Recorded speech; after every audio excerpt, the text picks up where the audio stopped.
ഞങ്ങൾക്ക് ഈ സാധുക്കളായ ഞങ്ങൾക്ക് വളരെ ആശ്വാസവും സമാധാനവും ഞങ്ങൾക്ക് ഈ ബില്ല് പാർലമെൻറ്റിൽ പാസ്സായി, രാജ്യസഭയിൽ പാസ്സായി.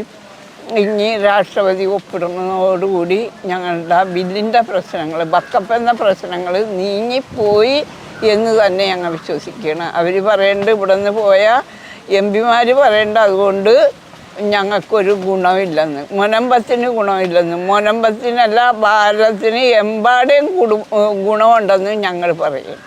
ഞങ്ങൾക്ക് ഇവർ പറഞ്ഞുകൊണ്ട് ഞങ്ങൾ സങ്കടപ്പെടാനോ ചഞ്ചലപ്പെടാനോ അങ്ങോട്ടും ഇങ്ങോട്ടും അവലാതി പിടിക്കാനോ ഞങ്ങൾ പോണില്ല. ഞങ്ങൾക്ക് ധൈര്യത്തോടെ നിൽക്കാൻ, സമാധാനത്തോടെ നിൽക്കാൻ, ഞങ്ങളുടെ കണ്ണുനീരിന് ഒരു അവസ്ഥ, കണ്ണുനീരിന് തുടച്ചു മാറ്റത്തക്ക ഒരവസ്ഥ ഈ ബില്ല് നീക്കം ചെയ്തതിൽ ഞങ്ങൾക്കുണ്ട്. ഞങ്ങൾക്ക് ദോഷകരമായ ബക്കപ്പ് എന്ന ബില്ല് അവർ എടുത്ത് കളഞ്ഞുകൊണ്ട് തന്നെയാണ് ഞങ്ങൾക്ക് വേണ്ടി ഇത് ചെയ്തത്.